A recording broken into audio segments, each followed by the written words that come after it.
Hi, I'm Jerry James Stone, and in today's video, I'm going to show you how to troubleshoot making cookies, thanks to my friends over at Mother Nature Network. We're going to walk you through exactly what happens when you add too much baking soda, or if you use baking powder instead, or too much flour, or if you melt the butter. All of these things are common. Everyone makes these mistakes, so don't be too frustrated. And hey, you know what? Honestly, I'll tell you, some people like some of these things. Some people actually prefer melted butter for their cookies because it's actually crisper and caramelized. So, maybe that's what you want, but at least you'll know how to recognize these things and how to fix them. So let's get to it. The first thing that we're gonna do is we're gonna use the control recipe, which is that basic Nestle Toll House chocolate chip cookie recipe that everyone loves, everyone has had. Now I'm gonna do a fraction of that because, food waste. We're making 5 different cookie recipes today, and they're not all cookies that I wanna eat, so I won't be using the exact measurements that you're used to seeing if you've made that recipe a lot, but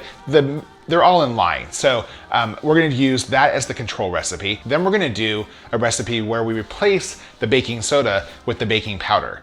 And guess what happens? It gets really cakey. So that's what we're gonna do second. The third version that we're gonna do actually uses way too much flour for any cookie recipe, but just so you get to see exactly what that looks like. Fourthly, that melted butter that I was talking about. The melted butter is, for some people, they actually love it. It's just a personal preference, but you'll get to see what that melted butter does to the recipe versus actually just softened butter. And lastly, we're gonna replace the sugar, the brown sugar, and use all white sugar. And you can see what that looks like too. So let's get to making it. So the first thing we're gonna do is we're gonna take our softened butter and we're gonna cream it with the white sugar and the brown sugar. And this is a really important step. You want that butter to be room temperature. Add the sugar and the butter to your stand mixer and beat it on like the highest speed for a couple minutes. Then we're gonna add in our egg yolks and our vanilla extract. And that's really important, getting all those wet ingredients together. Lastly, we add in, guess what? Our flour. So we have our flour and our baking soda. Those 2 ingredients are then mixed in, and then some chocolate chips. So that's our control recipe. Now we're gonna look at what happens when you add baking powder instead of baking soda, or too much flour, or melted butter, or all white sugar. So here's a quick look at those doughs when they're made. Now, if you look at the control recipe, if you look at the one with baking powder instead of baking soda, you can see that that dough is really wet. And the reason for that is baking powder reacts immediately with the moisture. The dough next to it is the one with too much flour. And that, as you can tell, it just looks like a lump, like a rock. And guess what? The cookies come out the same darn way. Next, we have the dough with the melted butter. And this one probably has the most visual difference compared to the control recipe. It's a really, really dark brown, and that's that melted butter along with the brown sugar. Everything just looks caramelized. And last but not least, the all white sugar. Now this one compared to the control recipe, as you can tell, this dough is all white. There's no brown sugar at all, and it definitely shows.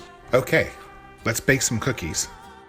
So what happens when you start replacing these ingredients? Well, for one, when you replace the baking soda with baking powder, because baking powder actually is its own acidic reaction, it just keeps expanding. It makes the cookie cakier than the original Nestle Toll House recipe. Whereas too much flour makes it a lot tougher. These things are complete rock hard biscuits, not appetizing by any means. The melted butter is actually quite nice. The melted butter, which can make your recipe greasy if you use too much, but if you use the right amount, can actually make the cookie crispy and nicely caramelized. It's actually not a bad flavor, and if you like crispier cookies versus the chewier cookie, you might want to consider melted butter as an option. The last thing we have is the white sugar, which these cookies compared to all the other ones are significantly whiter. They're not as caramelized, the brown sugar in there is not in there. The white cookies don't rise and get as chewy or light and airy because that brown sugar is an acid and that's reacting with the baking soda. By leaving the brown sugar out, you get a flatter, denser cookie. So that's what it looks like when you make all those changes to a cookie. But there's a lot more that goes into these things than just baking soda, flour, sugar, and butter. In fact, all of the ingredients have the opportunity to make things go wrong, which is why you should check out the link in the show notes. M&N has this amazing ultimate cookie troubleshooting guide, which will walk you through the whole process. No mistakes, no worries, I promise. And if you're looking for other baking tips or just other delicious recipes, be sure to visit mnn.com. Thanks for joining me today. Enjoy. This video has been brought to you by Mother Nature Network.